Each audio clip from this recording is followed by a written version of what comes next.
ராசிக்கார நண்பர்களே, சார் பல வருடமாக கஷ்டத்தை மட்டுமே அனுபவிச்சிட்டோம் சார். என்னைக்காவது ஒரு காலம் நல்ல காலம் பிறக்காதா அப்படின்னு வெயிட் பண்ணிகிட்டு இருந்த உங்களுக்கு இந்த வீடியோ. கடகராசியை பொறுத்த வரைக்கும் கடந்த சில வருடங்களாக கடனால் தொல்லைப்பட்டது, உடல் ரீதியான உபாதையினால் தொல்லைப்பட்டது, குடும்ப ரீதியான விஷயங்களை கவலைப்பட்டது, மன ரீதியான விஷயத்தில் ரொம்ப வாடி போயிருந்த ஒரு ராசி அப்படின்னு சொல்லுவாங்க. இந்த ராசியை பொறுத்த வரைக்கும் வாழ்நாளில் இவங்க படாத கஷ்டமே கிடையாது. முதல் பாயிண்ட் குடும்பத்துக்கும் எங்களுக்கு அவ்வளோ பெருசாக செட் ஆகிருக்காது. ரொம்ப செட் ஆகிருக்கு அப்படின்னாலும் அப்பப்போ சின்ன சின்ன அசம்பாவிதம் அந்த மாதிரி டென்ஷனால் நிறைய டென்ஷன் ஆகிருப்பீங்க. இனி வரக்கூடிய காலகட்டங்களில் மகிழ்ச்சிகள் பொங்குறதுக்கு அதிகமான வாய்ப்புகள் உண்டு. இந்த ராசியை பொறுத்த வரைக்கும் சொந்தக்காரன் தான் இவனுக்கு எதிரி, நண்பன் தான் இவனுக்கு துரோகி. இதுதான் இவனோட வாழ்க்கையினுடைய எழுதப்படாத ஒரு ஜாதகம் அப்படின்னு சொல்லலாம். இந்த ராசிக்காரர்கள் தயவு செய்து இந்த வீடியோ முழுசாக பாருங்கள். அதே போல் நிறையா பேர் வெயிட் பண்ணி கேட்டுருந்த ஒரு விஷயம், சார் 2026 பிறந்து 6-7 மாதம் ஆக போகுது, தமிழ் புத்தாண்டு பிறந்து 2 மாதம் ஆக போகுது, குரு பயிற்சி பிறந்து கூட 1 மாதம் ஆக போகுது, இந்த கடகராசி எப்போ தான் நல்ல காலம் பிறக்கும் அப்படின்னு கேட்டுருந்தீங்க. ஆக்சுவலாக இந்த கடகராசியை ஒரு முக்கியமான விஷயத்தோடு ஒப்பிட்டு பார்க்கணும். இந்த கடகராசி அப்படிங்கிறது சந்திர பகவான் வந்து அதிபதியாக இருக்கக்கூடிய ராசி.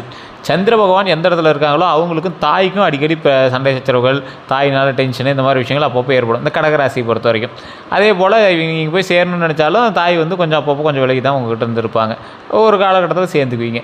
கடகராசியை பொறுத்த வரைக்கும் சந்திரன் வந்து கொஞ்சம் நீச்சமாக இருந்துச்சு அப்படின்னு இருக்கும், சந்திரன் வந்து ஓரளவுக்கு உச்சமாக இருந்துச்சு அப்படின்னா ஓரளவுக்கு பரவாயில்லையாக இருக்கும். இது உங்களோட ஜாதகத்தை பார்த்தா வந்து கணிக்க முடியும். அதே போல் தாயினால் உங்களுக்கு சொல்லப்பட்ட கதைகள் அப்படிங்கிற மாதிரி ஏதோ ஒன்று இருக்கும். அதாவது இவங்களோட லைஃப்பில் தாய்க்கு ஒரு ப்ளஸ் பாயிண்ட்டோ இல்லை மைனஸ் பாயிண்ட்டோ ஏதோ ஒரு விஷயம் உங்களோட லைஃப்பில் ஒரு மேஜர் ரோல் வந்து இங்கே ப்ளே பண்ணியிருப்பாங்க. அதே மாதிரி இந்த கடகராசியை பொறுத்த வரைக்கும் அன்பான மனம் கொண்டவங்களாக இருப்பாங்க. இதோட குணாதிசயம் அப்படின்னா இதுதான் ஹைலைட்டு. யாருக்கிட்ட பேசினாலும் இனிப்பாக பேசக்கூடிய ஒரு நபர், குடும்ப பாசம் மிகுந்தவர் அப்படின்னு சொல்லுவாங்க, கருணை உள்ளம் கொண்டவர் அப்படின்னு சொல்லுவாங்க. இந்த ராசிக்காரங்க மற்றவர்களோட உணர்வுகளை புரிந்து கொள்ளக்கூடியவர்கள். அவ்வளோ சீக்கிரம் ஒருத்தரை கஷ்டப்படுத்திட மாட்டாங்க, அவ்வளோ சீக்கிரம் ஒருத்தரை வந்து இரிட்டேட் பண்ணிட மாட்டாங்க. பொறுப்புணர்வு அதிகமாக இருக்கக்கூடிய ராசி, ஆன்மீக சிந்தனை கொண்டவர்கள், எளிதில் யாரையும் காயப்படுத்த மாட்டாங்க, எதையுமே வந்து காயப்படுத்துறதுக்கு விரும்பவும் மாட்டாங்க. இந்த மாதிரி ஒரு அற்புதமான ராசி. இவங்களுடைய மிகப்பெரிய பலமே பாசமும் பொறுப்பும் தான். இந்த பாசமும் பொறுப்பு தான் எங்களோட லைஃப்பில் வந்து பெரிய ஆளாக்கியிருக்கும். பலவீனம் அப்படின்னா அதிக உணர்ச்சி வசப்படுறது, எதுக்கு எடுத்தாலும் உணர்ச்சி வசப்படுவீங்க, கோவப்படுவீங்க, தேவையில்லாத இடத்துல கோவம். அந்த கோவத்தினால உங்களோட பேர் கிட்ட தான் மிச்சம். திருமண வாழ்க்கையில் நிறைய இஷ்யூஸு சந்திச்சிருப்பீங்க. திருமணம் ஆகிறதுக்கு முன்னாடி சந்திச்சிருப்பீங்க, திருமணம் ஆகிறதுக்கு சந்திச்சிருப்பீங்க, திருமணம் ஆன பின்னாடி சந்திச்சிருப்பீங்க, திருமணம் ஆகும்போது நிறைய சிக்கல்களை சந்தித்து தான் திருமணமே பண்ணியிருப்பீங்க. இந்த ராசிக்காரில் பொறுத்த வரைக்கும் உணர்ச்சி வசப்படாத நாட்கள் தான் கம்மி. உணர்ச்சி வசப்பட்டு தொழிலில் நிறைய விஷயத்தில் அடி வாங்கியிருப்பீங்க, தொழிலில் நிறைய இடத்துல மாட்டியிருப்பீங்க, லைஃப்பில் நிறைய இடத்துல சிக்கலில் மாட்டியிருப்பீங்க, குடும்பத்தில் நிறைய சண்டைகள்லாம் நீங்கள் வந்து சந்திச்சிருப்பீங்க. அது எல்லாத்தையும் சரி பண்ணணும் அப்படின்னா குணத்தில் கொஞ்சம் அவசரப்படாமல் இருக்கணும், உணர்ச்சி வசப்படாமல் இருக்கணும். அதை ஃபஸ்ட் மைண்டில் ஞாபகம் வச்சுக்கோங்க. இந்த கடகராசிக்கு பண்பு நலன்கள் அப்படின்னா குடும்பத்தை உயிராக நினைக்கிறவங்க. என்ன தான் குடும்பத்தினாலும் உங்களுக்கு ஆபத்து இருந்தாலும் குடும்பம் உங்களுக்கு அதுதான் உயிர் அப்படிங்கிற மாதிரி நீங்கள் வந்து நினச்சிட்டு இருப்பீங்க. பெற்றோர்களை மதிக்கக்கூடிய நபர்கள், உதவி கேட்டவங்களை கைவிட மாட்டாங்க, பிறருடைய துன்பத்தை தங்களுடையதாக நினைக்கக்கூடிய நபர்கள், நம்பிக்கை வைத்தவங்களுக்காக எதையுமே செய்யக்கூடிய நபர்கள். இந்த ராசிக்காரங்களோட பண்பு நலனால தான் இவங்க நட்பு வட்டாரமும் கொஞ்சம் அதிகமாக சேருவாங்க. ஆனால் குறிப்பிட்ட நட்பு வட்டாரம் மட்டும்தான் அவங்களோட நீண்டு வந்து பிரயாணிப்பாங்க, குறிப்பிட்டவங்க அவ்வளோ சீக்கிரம் அவங்களுக்கு வந்து பிரயாணிக்க மாட்டாங்க. இந்த ராசியை பொறுத்த வரைக்கும் இவங்க தான் ஃப்ரெண்ட்ஸ் அப்படின்னு எங்களுக்கு வந்து ஃபிக்ஸடாக ஒரு நண்பர்கள் வந்து அவ்வளோ நீங்கள் சந்திச்சிருக்க முடியாது. கடந்த காலத்தில் சந்தித்த கஷ்டங்கள்னு பார்த்தீங்கன்னா பல கடகராசிக்காரர்களுக்கு இந்த மேஜரான சில ப்ராப்ளம் உங்களுக்கு இருந்திருக்கும். இது வந்து ரொம்ப உங்களுக்கு வந்து ஒரு மிகப்பெரிய ரோலை வந்து ப்ளே பண்ணியிருக்கும் அப்படின்னு தான் சொல்லணும். கடகராசிக்காரர்களை பொறுத்த வரைக்கும் நம்பியவர்களால் ஏமாற்றம் உங்களுக்கு ஏற்பட்டிருக்கும், குடும்ப பிரச்சனைகள் ஏற்பட்டிருக்கும், பண தட்டுப்பாடு ஏற்பட்டிருக்கும், சொத்து தகராறுகள் ஏற்பட்டிருக்கும், மன உளைச்சல்கள் ஏற்பட்டிருக்கும், தொழிலில் வளர்ச்சி தாமதம், இந்த மாதிரி விஷயங்கள்லாம் உங்களுக்கு இருந்திருக்கும். இந்த மாதிரி விஷயங்கள்னால தான் உங்களோட லைஃப்பில் அடுத்த ஸ்டேஜுக்கு போகிறதுக்கே நிறைய விஷயங்களை பயந்து பண்ணியிருப்பீங்க. 2026 பொறுத்த வரைக்கும் அதுலேயும் முக்கியமாக அந்த தமிழ் புத்தாண்டு முதல்ல என்ன நடந்தது, என்ன நல்லது நடந்திருக்கும் அப்படின்னா 2026 தமிழ் புத்தாண்டுக்கு பிறகு குடும்பத்தில் மகிழ்ச்சி அதிகரிக்கக்கூடிய ஒரு காலகட்டம், பண வரவு மேம்படக்கூடிய ஒரு காலகட்டம், தடைப்பட்ட காரியங்கள் நிறைவேறக்கூடிய ஒரு காலகட்டம், புதிய சொத்து யோகம் உண்டாகக்கூடிய ஒரு காலகட்டம், தொழிலில் முன்னேற்றம் உண்டாவதற்கான காலகட்டம், திருமண பேச்சு வெற்றியை தருவதற்கான காலகட்டம். இந்த மாதிரி நல்ல மாற்றங்கள்லாம் ஏற்படுறதுக்கான வாய்ப்புகள் 90% மேலே இருக்குது. மீதி எல்லாமே உங்களோட ஜாதகத்தை செக் பண்ணி தான் சொல்லணும். சார் இப்பயும் சொல்கிறேன், இப்போ நம்ம பார்த்துட்டு இருக்கிறது வந்து ராசி பலம் தான். உங்களோட லைஃபுக்கு A to Z கம்ப்ளீட்டாக சொல்லிடுமான்னு கேட்டால் கம்ப்ளீட்டாலாம் சொல்லாது. அதையும் ஏன்னு நான் சொல்லிடுறேன். இந்த ராசியை பொறுத்த வரைக்குங்க கிட்டத்தட்ட கடகராசிக்காரன் 12 கோடி பேர் இருப்பான் இந்தியாவில். இந்த 12 கோடி பேருக்கு இப்போ நான் சொன்னது நடக்குமானா நடக்கிறது இல்லை. காரணம் உங்களுக்கு ராசி மட்டும்தான் கடகம், மற்றது எல்லாம் என்ன இருக்குது, உள்ள தசாபதி இருக்குது, லக்கினம் இருக்குது, நட்சத்திரம் இருக்குது, நீங்கள் பிறந்த நேரம் பிறந்த ஊர் எல்லாம் நிறையா இருக்குல்ல, அதுக்கு தகுந்த மாதிரி தானே செயல்படும். இதில் தடைப்பட்ட காரியங்கள் நிறைவேறக்கூடிய காலகட்டங்கள்லாம் நீங்கள் ரொம்ப நாளாக எதிர்பார்த்த ஒரு விஷயமா இருக்கும். ஸோ இதெல்லாம் உங்களுக்கு செக் பண்ணணும் அப்படின்னா உங்களுடைய ஜாதகம் தான் செக் பண்ணணும். கீழே ஒரு நம்பர் கொடுத்துருக்கேன். நீங்கள் ஒரு விவிஐபி ஜோதிடரை பார்க்குறதுக்கு தயாராக இருந்தால் மட்டும் நீங்கள் பண்ணலாம். ஏன்னா நீங்கள் உங்களோட லோக்கலில் இருக்கிறவங்ககிட்டே ஜாதகம் பாருங்கள். இல்லை சார் ஒன்றும் அது கிளியராக இல்லை அப்படிங்கிறீங்க மட்டும் கீழே இருக்கக்கூடிய நம்பரில் நீங்கள் வந்து காண்டாக்ட் பண்ணி பேசி தெரிஞ்சிக்கலாம். பிரபல ஜோதிடர் தான் உங்கள்கிட்ட வந்து பேசுவார். அதுவுமே வந்து பார்த்திங்கன்னா அப்பாயின்மெண்ட் பேசிஸ் தான் நீங்கள் வந்து ஜோதிடம் பார்க்குற மாதிரி இருக்கும். வெயிட் பண்ணி தான் பார்க்குற மாதிரி இருக்கும். உங்களுக்கு ஐடியா இருக்கிறீங்க படி ஜஸ்ட் கால் பண்ணி பேசி நீங்கள் வந்து அதுக்கு தகுந்த மாதிரி பார்த்துக்கலாம். இது ப்ரமோஷனாக எடுத்துட்டாலும் சரி, இல்லை அட்வர்டைஸ்மெண்ட் எடுத்துட்டாலும் சரி, அது உங்களுடைய விருப்பம். அதே போல் இந்த ராசிக்காரர்களுக்கு குரு பயிற்சி இன்னொன்று நடந்தது. இந்த குரு பயிற்சி நடந்தது எல்லா சேனல்லையும் என்ன சொல்லியிருக்காங்க அப்படின்னா, சார் கடகராசிக்கு எப்படி இருக்கும் அப்படின்னு கேட்கும்போது பர்சன்டேஜ் கணக்கு வச்சு சொல்லியிருக்காங்க. நல்லா தெரிஞ்சுக்கோங்க, குரு பயிற்சியை பொறுத்த வரைக்கும் குருவினுடைய பார்வை கட்டத்தில் எங்கே அமர்கிறது அப்படிங்கிறத பொறுத்து தான் நம்ம வந்து கால்குலேட்டே பண்ண முடியும். நிறையா பேர் நினைக்கிற மாதிரி ஃபுல் அண்ட் ஃபுல் வந்து குரு பயிற்சி இந்த ராசிக்கு சூப்பராக இருக்குன்னா சூப்பராக இருக்குது அப்படின்னா அப்படியெல்லாம் நீங்கள் வந்து கவர் பண்ண முடியாது. ஒரு எக்ஸாம்பிளுக்கு சொல்கிறேன், இந்த ராசிக்கு குரு பயிற்சி எப்படி இருக்க போகுது அப்படிங்கிற சொல்கிறேன். ஆனால் இது அப்படியே நடக்குமாகிறது நீங்கள் வந்து ஜாதகத்தை செக் பண்ணி தான் வந்து நீங்கள் ஃபிக்ஸ் பண்ணிக்க முடியும். 2026 குரு பயிற்சி பலன்னு பார்க்கும்போது குரு பார்வை வந்து கிடைக்கக்கூடிய இடங்களில் அதிர்ஷ்ட வாய்ப்புகள் அமையுது, பொருளாதார முன்னேற்றம் கிடைக்குது, குடும்ப ஒற்றுமை நிலைக்குது, அதோட குழந்தை பாக்கியம் உண்டாகுது, கல்வியில் வெற்றி ஏற்படுது, தொழிலில் வளர்ச்சி ஏற்படுது. இது எல்லாமே அதிகரிக்கக்கூடிய ஒரு காலகட்டமாக தான் அமையுது. நீண்ட நாட்களாக காத்திருந்த சில நல்ல விஷயங்கள் இந்த இடத்துல நடைபெற வாய்ப்பு அதிகமாகவே இருக்குதுங்க. அதே போல் குரு பயிற்சியில் செய்ய வேண்டியவைன்னு பார்த்திங்கன்னா, வியாழக்கிழமை விரதம், தட்சிணாமூர்த்தி வழிபாடு, மஞ்சள் பூ அர்ச்சனை, அதே போல் ஏழைகளுக்கு உணவு தானம். அதே போல் இந்த ராசிக்காரங்க இன்னொரு விஷயத்தை மைண்டில் நல்லா ஞாபகம் வச்சுக்கோங்க, குரு காயத்ரி ஜபம்னு சொல்லுவாங்க. அதாவது குரு பகவான் நீங்கள் வழிபட்டீங்க அப்படின்னாவே அது மிகப்பெரிய ஒரு விஷயந்தான். இதில் ஆசிரியர்களுக்கு மரியாதை தரணும். அதே போல் பெரியவங்க மூர்த்தவங்க யாராவது இருந்தாங்கன்னா அவங்ககிட்ட தயவு செய்து சாபம் வாங்கிறாதீங்க, அவங்ககிட்ட வாழ்த்தி அவங்ககிட்ட ஆசி பெறுறது ரொம்பவே நல்லது. இந்த டைமில் நீங்கள் செய்யக்கூடாது என்ன தெரியுமா, பெரியவர்களை அவமதிக்கிறது. குரு தாயாக இருந்தாலும் சரி, தந்தையாக இருந்தாலும் சரி, வயசில் யார் மூர்த்தவங்களாக இருந்தாலும் சரி, ஒரு விஷயத்தில் உங்களை விட அதிகமான ஒரு விஷயம் தெரிஞ்சவங்களாக இருந்தாலும் சரி. சார் ஒரு எக்ஸாம்பிள் சொல்கிறோம், ஒரு யாசகம் பெறக்கூடியவர், நீங்கள் பிச்சைக்காரன்னு சொல்கிறீங்க பார்த்தீங்களா, யாசகம் பெறக்கூடியவர்கிட்ட நீங்கள் ஒரு அலட்சியமாக நீங்கள் பேசுனீங்க அப்படின்னா யாசகம் பெறுவதில் அவர் குரு. புரியுதா? அப்போ பெரியவங்கக்கிட்ட நீங்கள் மதித்து நடக்கணும், மனிதாபிமானத்தோடு நடக்கணும், யாருக்கிட்டேயும் தேவையில்லாத கோவப்படக்கூடாது அப்படிங்கிற ஞாபகம் வச்சுக்கோங்க. அதே மாதிரி கோவத்தில் முடிவெடுக்கக்கூடாது, அதை மட்டும் மைண்டில் நல்லா ஞாபகம் வச்சுக்கோங்க. தேவையற்ற கடன் கூடவே கூடாது. இந்த காலகட்டத்தில் நண்பர்களுக்காக ஜாமீனில் நிற்கவே கூடாது. யாராவது கையெழுத்து போட சொல்கிறாங்க, எல்லாம் நட்பு முறிஞ்சிருங்கிறான், இதுங்கிறான், தயவு செய்து சொல்கிறேன், நண்பர்கள்ட்ட ஜாமீன் போட்டு மாட்டிக்காதீங்க.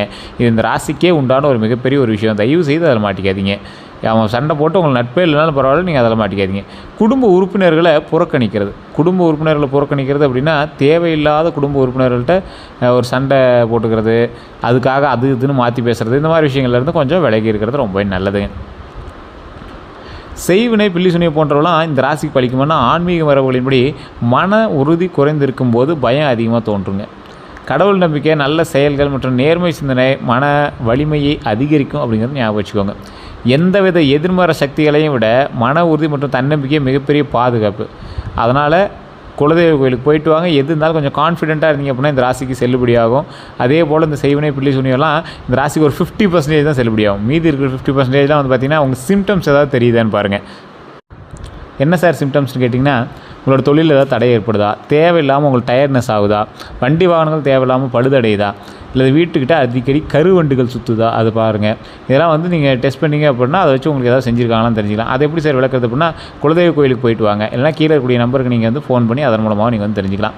அதே போல் திருமண பலன்கள்னு பார்க்கும்போது திருமண தடை இருந்தவர்களுக்கு நல்ல வரன் அமைகிறதுக்கான வாய்ப்புகள் உண்டாகுதுங்க. நல்ல வரன் அமையுது அப்படின்னா நீங்கள் ஏற்கனவே எதிர்பார்த்த ஒன்றாகவும் இருக்கலாம், அல்லது நீங்கள் புதுசாக பார்க்கக்கூடிய ஒன்றாகவும் இருக்கலாம். அதே போல் குடும்ப சம்பந்தம் கிடைக்குது. ஒரு சண்டை போட்டு ஒரு பிரிஞ்ச குடும்பம், அதிலேருந்து ஒரு பொண்ணு வந்து உங்களுக்கு கல்யாணம் பண்ணிக்கணும் அப்படின்னு நீங்கள் ஆசைப்படுறீங்க அப்படின்னா அதுக்கான விஷயங்கள் வந்து நடக்குது. திருமண பேச்சுகளில் முன்னேற்றம் நடக்குது. ஸ்டெப்பே எடுக்காமல் இருந்தாங்க சார், ஜாதகப்படி வெயிட் பண்ணிகிட்டு இருந்தாங்க, இந்த டைமில் ஸ்டெப் எடுக்கலாமா அப்படின்னா இந்த டைம் ஸ்டெப் எடுக்கிறதுக்கான ஒரு காலகட்டம். அதனால் நீங்கள் பயந்துக்கவே தேவையில்லை. அதே போல் திருமண தடை இருக்கிறவங்க நான் சொல்கிற கோவிலுக்கு தயவு செய்து போயிட்டு வாங்க. ரொம்ப ஒரு ப்ளஸ் பாயிண்ட்டான ஒரு இது கடகராசிக்கு மட்டும் இல்லை, எந்த ராசிக்காரர்களுக்குமே. திருச்செங்கோடு அப்படிங்கிற இடம் நாமக்கல் மாவட்டத்தில் இருக்குது. திருச்செங்கோடு அர்த்தநாரீஸ்வரர் ஆலயம். அந்த கோவிலில் வந்து பார்த்திங்கன்னா சிவனும் பார்வதியும் ஒரே சிலையாக அர்த்தநாரீஸ்வராக காட்சி கொடுக்குறாங்க. வெள்ளை தசபாசானத்தால் செய்யப்படுது. முகம் வந்து அதில் தெரியாது. நீங்கள் பூஜை பண்ணும்போது மட்டும் காலில் ஒரு கால் மட்டும் அப்படியே புடவை லைட்டாக தூக்கி காட்டுவாங்க. அந்த இடத்துல கொலுசு இருக்கிறத காட்டி பூஜை பண்ணுவாங்க. அந்த சிலைக்கு பக்கத்துலேயே வந்து பார்த்திங்கன்னா, அந்த சன்னதிக்கு பக்கத்துலேயே வந்து பார்த்திங்கன்னா இன்னொரு சன்னதி, முருகருக்கான சன்னதி, செங்கோடு வேலவர் அப்படின்னு. அதாவது செங்கோடுனா திருச்செங்கோடு, அந்த மலை மீது இருக்கக்கூடிய செங்கோடு வேலவர் அப்படின்னு அந்த சாமிக்கு பெயர். கையில் வந்து சேவல் இருக்கிற மாதிரி ஒரு வடிவமில் அந்த சாமி இருக்கும். அதுக்கும் வந்து ஃபேஸ் காட்டியிருக்க மாட்டாங்க. மேலே வந்து உச்சி பிள்ளையார்னு இருக்குது. ஸோ இது 3ம் ஒரே மலையில் இருக்குது. அப்போ என்னது, சிவனும் பார்வதியும் விநாயகரும் முருகரும் ஒரு குடும்ப சமேதர்களாக அங்கே காட்சியளிக்கக்கூடிய ஒரு ஸ்தலமாக அந்த ஸ்தலம் வந்து அமையுது. அந்த இடத்துல போய் திருமண பாக்கியத்துக்காக வழிபட்டிங்கன்னா மிகப்பெரிய நல்லது. நீங்கள் படியேறி போனீங்கன்னா 1200 படிக்கட்டு, படி ஏறும் போதே வந்து பார்த்திங்கன்னா பாம்பு இருக்கும், 60 அடி பாம்பு சிலை இருக்கும். அதை வழிபட்டே போயிட்டலாம். மேலே நிறைய இடத்துல பாம்புகளோட உருவத்தை நீங்கள் வந்து பார்க்க முடியும். தோஷங்களால் திருமணம் நடக்காமல் இருக்கக்கூடிய நபர்கள் இந்த கோயிலுக்கு போயிட்டு வாங்க. திருமணமாகி சண்டை சச்சரவில் இருக்கக்கூடிய நபர்களும் இந்த கோயிலுக்கு போயிட்டு வாங்க. திருமணமாகி நிறைய பேர் அந்த இடத்துல போய் மாலை மாற்றிட்டு வராங்க, ரொம்ப நல்லது. திருமணம் ஆகாத தம்பதிகள் லவ் பண்ணிகிட்டு இருக்காங்க, அந்த கோயிலுக்கு போயிட்டு இருந்தால் கல்யாணம் ஆகும்னு ஆசைப்படுறீங்கன்னா போயிட்டு இருந்தீங்கன்னா ரொம்ப நல்லது. நிறைய பேருக்கு அது அந்த கோயில் வந்து மிகப்பெரிய ஒரு ஸ்தலம், ஒரு மிகப்பெரிய புண்ணிய ஸ்தலம். அது நிறைய பேர் வரலாறுலேயே தெரியாத அளவுக்கு சில கோயில்கள் இருக்குன்னா அதில் ஒரு முக்கியமான கோயில் அது அப்படின்னு தான் சொல்லணும். ஸோ அந்தளவுக்கு ஒரு கோயில், அந்த கோயில் கண்டிப்பாக போயிட்டு வாங்க. திருமண மாணவங்களுக்கு ஒற்றுமை அதிகரிக்கக்கூடிய ஒரு காலகட்டம் இந்த காலகட்டம். குடும்ப சந்தோஷம் உயரக்கூடிய காலகட்டம். நீங்களும் கண்டிப்பாக அர்த்தநாரீஸ்வரர் கோயிலுக்கு போயிட்டாங்க, ரொம்ப நல்லது. அதே போல் குழந்தை பாக்கியம், குழந்தை வர வேண்டி காத்துட்ருக்கிறவங்களுக்கு 2026லேருந்தே வாய்ப்புகள் இருக்குது. காத்திருந்தோம், நல்ல ஒரு முன்னேற்றமும் இருக்குது. அதேமாதிரி குழந்தைகளுடைய கல்வியில் சாதனை உண்டு. அதே போல் குழந்தைகிட்ட குடும்பத்தில் புதிய சந்தோஷம் உண்டாகிறதுக்கான ஏற்பாடெல்லாம் அப்படிங்கிற ஒரு ஏற்பாடுகள் எல்லாமே உருவாகுங்க. குழந்தை வரம் வேண்டிகிட்டு இருக்கக்கூடிய நபர்கள் திருவண்ணாமலை போயிட்டு பக்கத்தில் வந்து மேல்மலையனூர் அப்படிங்கிற கோயில் இருக்கும், நிறையா பேருக்கு தெரியும், அங்காள பரமேஸ்வரி அம்மன் கோயில். அந்த கோயிலுக்கு போய் வழிபட்டுட்டு வாங்க. அதன் பிறகு பழனியில் கீழே திரு ஆவினங்குடி அப்படிங்கிற கோயிலில் வழிபட்டுட்டு மேலே பாலதண்டாயுதபாணி சுவாமி வணங்கிட்டு வாங்க. மிகப்பெரிய நன்மை உண்டாகும். ஸோ அந்த இடத்துக்கு வந்து செவ்வாய்க்கிழமை நாட்களில் போயிட்டு இருந்தீங்க, வளர்பிறை நாட்களில் போனீங்கன்னா காலையில் உச்சிக்கால பூஜையை நடத்துவாங்க. அந்த பூஜையை பார்த்துருந்தீங்கன்னா இன்னும் ஒரு விசேஷமான ஒரு விஷயமா இருக்கும் பழனியில். அதே போல் திரு ஆவினங்குடிங்கிறது பழனி அடிவாரத்துக்கு கீழே இருக்குது. அந்த கோயிலுக்கு வழிபட்டு தான் மேலே போய் வழிபடணும். 3வது படை வீடு வந்து திரு ஆவினங்குடி தான் சொல்லுவாங்க. அதுக்கப்புறமேட்டு தான் இப்போ பழனின்னு சொல்லிட்டு இருக்காங்க. பழனிங்கிறது ஊர், மேலே இருக்கக்கூடியது பாலதண்டாயுதபாணி சுவாமி கோவில். ஸோ நிறைய பேர் கீழே இருக்கிற கோயில் வணங்காமே மேலே போய்ட்டு இருக்கீங்க, கீழே வணங்கிட்டு மேலே இருக்கிற கோயிலும் போய் வணங்கிட்டு வாங்க. அது ஃபஸ்ட்டு நிறைய பேர் தெரியாத ஒரு விஷயம், அதனால் நம்ம வந்து சொல்லணும் அப்படின்னு தான் சொல்கிறோம். இந்த ஆண்டு புதிய வாகனம் வாங்குறதுக்கான யோகம், வண்டி வாகன யோகம்லாம் நல்லாவே இருக்குது. புதிய வாகனம் வாங்குறதுக்கான யோகம், ஒரு எலக்ட்ரிக் ஸ்கூட்டராவது வாங்குவீங்க. பழைய வாகனம் மாற்றக்கூடிய ஒரு காலகட்டம். தொழிலில் தேவைக்காக வாகனம் வாங்குறது ரொம்பவே நல்லதுங்க இந்த காலகட்டத்தில். அதே போல் இந்த ராசிக்காரர்கள் புதிய வண்டி வாங்குறது, தொழிலுக்கு தேவையான வாகனம் வாங்குறது நல்லது தான். இருந்தாலும் நீங்கள் கவனமாக இருக்க வேண்டிய ஒரு விஷயம் என்ன அப்படின்னா, தயவு செய்து வண்டி வாகனத்தில் கவனமாக ஓட்டுங்க. இந்த ராசிக்காரன் எந்தளவுக்கு வண்டி வாகனம் உங்களுக்கு சேர்க்கை உண்டோ அந்தளவுக்கு வண்டி வாகனத்தில் கொஞ்சம் எச்சரிக்கையும் உண்டு, ஆபத்தும் உண்டு. அதை மைண்டில் ஞாபகம் வச்சுட்டு ஓட்டுங்க. இதே போல் இந்த ராசிக்காரர்கள் யோகங்கள் சிலருக்கு அமையக்கூடியது. வண்டி வாகன யோகங்கள் அமையுது, ஆனால் அது யாருக்குங்கிறது நீங்கள் உங்களோட தசாபுத்தி இதெல்லாமே செக் பண்ணிட்டு தான் நீங்கள் வந்து தெரிஞ்சுக்கணும். வாகனம் வாங்கும்போது விநாயகர் வழிபாடு செய்கிறது ரொம்ப நல்லதாக கருதப்படுது. இந்த ராசிக்காரர்கள் விநாயகர் வழிபாடு ரொம்ப முக்கியமாகவும் சொல்லப்படுதுங்க. அதே போல் பண வரவு மற்றும் தொழிலை பொறுத்த வரைக்கும் வேலை செய்பவர்களுக்கு பண உதவி, பதவி உயர்வு இது எல்லாமே கிடைக்கிது. சம்பள உயர்வு, நீங்கள் எதிர்பார்த்த சம்பளத்துக்கு மேலே லாபம் கிடைக்க ஆரம்பிக்குது. புதிய வேலை வாய்ப்பு உண்டாகுதுங்க. வியாபாரிகளுக்கு புதிய வாடிக்கையாளர்கள் உண்டாகிறாங்க. பழைய பாக்கிகள் எல்லாமே வசூலாகக்கூடிய ஒரு காலகட்டமாக அமையுது. லாபம் உயரக்கூடிய ஒரு காலகட்டமாக நடக்கக்கூடுங்க. இந்த ராசிக்காரர்கள் தயவு செய்து இந்த 12 நாளில் இதை மட்டும் செய்யுங்க. கொஞ்சம் யோசித்து எல்லாமே பண்ணுங்கள். அடுத்த 12 நாட்கள் எப்படி இருக்கும் அப்படின்னா, முதல் நாள் நல்ல செய்தி உண்டாகுதுங்க, 2வது நாள் குடும்ப மகிழ்ச்சி உண்டாகுது. அதற்கு பிறகு பண வரவு இன்க்ரீஸ் ஆகிறதுக்கான வாய்ப்புகள் உண்டு, நண்பர்களோட உதவி கிடைக்குது, பயண வாய்ப்புகள் உண்டு, மன அமைதி உண்டாகுது, தொழிலில் முன்னேற்றம் உண்டாகுது, புதிய தொடர்புகள் உண்டாகுது, தெய்வ அருள் அனுபவம் எல்லாமே உண்டாகுது, பழைய பிரச்சனைகளுக்கு தீர்வு உண்டாகுதுங்க, மரியாதை அதிகரிக்குதுங்க, மகிழ்ச்சியான முடிவு உண்டாகுதுங்க. இந்த 12 நாட்களும் நல்லதாகவே நடக்குது. அப்படிங்கிற பட்சத்தில் உங்களுக்கு தசாபுத்தி சரியாக அமைஞ்சிருக்குது அப்படின்னா இப்போ நான் சொன்னது உங்களுக்கு கன்ஃபார்ம் நடக்கும். இல்லை சார் இது இன்னையிலேருந்து எப்படி சார் அதை நோட் பண்ணுறது அப்படின்னா, இன்னையிலேருந்து செக் பண்ணுங்கள். இப்போ நான் சொன்ன விஷயங்கள் நடக்குதா, இந்த வீடியோ சேவ் பண்ணிக்கோங்க, இல்லைனா உங்களுக்கு ஷேர் பண்ணி வாட்ஸ்அப்பில் உங்களோட நண்பர்களுக்கு ஷேர் பண்ணி வச்சுருங்க. இந்த 12 நாட்கள் இது உங்களுக்கு ஓரளவுக்கு ஸ்லோவாக இருக்குங்கிற பட்சத்தில் உங்களுடைய ஜாதகத்தில் உங்களுடைய ராசியை ஏதோ ஒரு கிரகம் உங்களை ஒரு மாதிரி ஷேக் பண்ண ஆரம்பிக்குது அப்படின்னு அர்த்தம். ஏன்னா இப்போ நல்லா இருக்குது காலகட்டம், இதுலேயும் உங்களுக்கு ஒரு மோசமாக இருக்குது அப்படின்னா உங்களோட பிரயாணிக்கக்கூடிய வேறொரு ராசி உங்களை டேமேஜ் பண்ணணும். அப்படி இல்லைனா உங்களோட ராசிலேயே தசாபுத்தி ஏதாவது உங்களை டேமேஜ் பண்ணிகிட்டு இருக்கும். யாருக்கிட்ட எச்சரிக்கையாக இருக்கணும் அப்படின்னா, பொறாமை கொண்ட உறவினர்கள்ட்ட எச்சரிக்கையாக இருங்க. பணம் வாங்கிட்டு திருப்பி தராதவங்ககிட்ட எச்சரிக்கையாக இருங்க. ரகசியங்களை தெரிஞ்சுக்கிட்டு உங்கள்கிட்ட அப்படியே கொஞ்சம் பிளாக்மெயில் பண்ணுறனோ இல்லை ரகசியங்களை தெரிஞ்சுக்க முயற்சி பண்ணுறவங்ககிட்ட நீங்கள் ரொம்ப எச்சரிக்கையாக இருங்க. உங்களை பயன்படுத்த நினைப்பவர்கிட்ட ரொம்ப எச்சரிக்கையாக இருங்க. அதே போல் இந்த ராசிக்காரில் பொறுத்தவரைக்கும் கந்திஷ்டி கண்டிப்பாக விடும். ஏன்னா நீங்கள் டக்குன்னு வளர்ந்து வர ராசி, திடீர்னு இத்தனை நாளாக சோகத்தில் இருந்து திடீர்னு உங்களுக்கு ஒரு வளர்ச்சி இருந்தால் கண்டிப்பாக கந்திஷ்டி இருக்கும்ல. கடகராசிக்காரர்களுக்கு குடும்ப மகிழ்ச்சி மீது கந்திஷ்டி இருக்குது, குழந்தைகள் மீது கந்திஷ்டி உண்டு, புதிய வீடு மீது கந்திஷ்டி உண்டு, வாகனம் மீது கந்திஷ்டி உண்டு. திருஷ்டி விழுகிறது அப்படிங்கிறது பலரோட நம்பிக்கை. ஆனால் இந்த திருஷ்டி விழுகுது அப்படின்னா தயவுசெய்து குலதெய்வ வழிபாடு பண்ணுங்கள். இன்னும் நீங்கள் வணங்க வேண்டிய தெய்வங்கள் திருஷ்டிக்காக நீங்கள் வந்து வணங்க வேண்டிய தெய்வங்கள்னு பார்த்தீங்கன்னா துர்க்கையம்மன் வழிபாடு, காளியம்மன் வழிபாடு, மாரியம்மன் வழிபாடு, கருப்பசாமி வழிபாடு, ஆஞ்சநேயர் வழிபாடு. இது எல்லாமே உங்களுக்கு தெரிஞ்ச தெய்வம் தான், பக்கத்துலேயே இருக்க கோயில் தான். எப்போ போனீங்க அப்படின்னாலும் அந்த இடத்துல நின்று வழிபட்டுவாங்க, ரொம்ப நல்லது. கடகராசிக்காரர்கள் வணங்க வேண்டிய தெய்வங்கள் அப்படின்னா எப்போவுமே அம்மன் தெய்வம் வந்து கடகராசிக்கு கொஞ்சம் பொருத்தமான தெய்வம். முக்கிய தெய்வங்களில் அம்மன் வந்துடுவாங்க. சிவபெருமான், முருகபெருமான், பெருமாள், விநாயகர், இந்த தெய்வங்கள் உங்களுக்கு மிகப்பெரிய ஒரு நன்மையை தரக்கூடிய தெய்வமாக இருப்பாங்க. சந்திர தோஷ நிவர்த்திக்காக திங்கக்கிழமையில் சிவன் வழிபாடு பண்ணிங்க அப்படின்னா சந்திரத்துக்கான உங்களுக்கு தோஷ நிவர்த்தி ஏற்படுது. எந்த நிற ஆடை நல்லது அப்படின்னா வெள்ளை, இளநீலம், வெள்ளி நிறம், அதே போல் க்ரீம் நிறம். இது வந்து உங்களுக்கு ரொம்ப நல்லது. இந்த நிறத்தில் ஆடை போட்டிங்கன்னா ரொம்ப நல்லது. எந்த ஆடையை வந்து தானம் செய்கிறீங்க அப்படின்னா வெள்ளை வேஷ்டி, வெள்ளை சேலை, மாணவர்களுக்கு சீருடை, ஏழைகளுக்கு துணி தானம் பண்ணிங்கன்னா ரொம்ப நல்லதுங்க. எந்த ரத்தினம் நல்லது அப்படின்னா கடகராசிக்காரர்களுக்கு முத்து, பேர்ல் அப்படின்னு சொல்லுவாங்க, மூன் ஸ்டோன் அப்படின்னு சொல்லுவாங்க. ஸோ இது எல்லாமே உங்களுக்கு ரொம்ப நல்லது, பொதுவாக பரிந்துரைக்கப்படுது. ஆனால் ரத்தினம் அணிவதற்கு முன்னாடி நிபுணர்கள்ட்ட ஆலோசனை பெற்று பண்ணுங்கள். கீழே ஜோதிட நம்பர் கொடுத்துருக்கு, வேணும் அப்படின்னா நீங்கள் அதை செக் பண்ணிட்டு அதுக்கப்புறமேட்டு நீங்கள் வந்து போடலாம். நீங்கள் லோக்கல்லே வாங்கி கூட போட்டுக்கலாம். செல்ல வேண்டிய கோயில்கள் அப்படின்னா திருச்செந்தூர் முருகன் கோயிலுங்க ஃபஸ்ட்டு. அதே போல் முருகர் கோயில் எல்லாமே உங்களுக்கு நல்லதுன்னு சொல்லிட்டு பழனி முருகர் கோயில், திருவண்ணாமலை அருணாச்சலேஸ்வரர் கோயில், மதுரை மீனாட்சி அம்மன் கோயில், சமயபுரம் மாரியம்மன் கோயில். இதில் எந்த கோயிலுக்கு நீங்கள் போய்ட்டு இருந்தாலும் நல்லதான். எல்லா கோயிலுக்கும் போய்ட்டு தான் இன்னும் சூப்பர் தான். அதே போல் கடகராசிக்காரர்களுக்கு மறைந்திருக்கக்கூடிய திறமைகள்லாம் சிறந்த ஆலோசகர் நீங்கள், ஈஸியாக நீங்கள் வந்து அட்வைஸ் பண்ணிடுறீங்க. நல்ல ஆசிரியர் நீங்கள், மருத்துவத்துறையில் திறமை வாய்ந்த ஒரு நபர் நீங்கள், ஆன்மீக சேவையில் ஆர்வம் கொண்டவங்க நீங்கள், சமூக சேவையில் முன்னிலையில் இருக்கக்கூடிய ஒரு நபர் நீங்கள். ஸோ இந்த டைப்லாம் நீங்கள் ஏதாவது ஒரு விஷயம் உங்களுக்கு மேட்ச் ஆகலை அப்படின்னா கூட உங்களுடைய ஜாதகத்தை நீங்கள் செக் பண்ணியே ஆகணும் அப்படிங்கிறது ஞாபகம் வச்சுக்கோங்க. அதிர்ஷ்டமான எண் 2, 7, 11, 20. அதிர்ஷ்ட நாட்கள் திங்கள், வியாழன், வெள்ளி. அதிர்ஷ்ட மலர்கள் வெள்ளை, அரளி, மல்லிகை, தாமரை. இந்த ராசிக்கு சிறப்பான செய்தி சொல்லணும் அப்படின்னா 2026 உங்களுக்கு நல்லது தான் நடந்துகிட்ருக்கு. ஒன்றும் பெரிய இஷ்யூஸ் இல்லை சார், ஒன்றும் கொஞ்சம் லேக் அடிக்கிற மாதிரி இருக்குது அப்படின்னா உங்களுடைய ஜாதகத்தின் பால் ஏதாவது சின்ன சின்ன கிளர்ச்சிகள் இருக்குமே தவிர மற்றபடி ஒன்றும் ப்ராப்ளம் இல்லை. 2026 அப்படிங்கிறது பல கடகராசிக்காரர்களுக்கு குடும்ப வளர்ச்சி, பண முன்னேற்றம், திருமண யோகம், குழந்தை பாக்கியம், வீடு மற்றும் வாகன யோகம், ஆன்மீக உயர்வு, இந்த மாதிரி நல்ல வாய்ப்புகளை தரக்கூடிய ஆண்டாக அமைகிறங்க.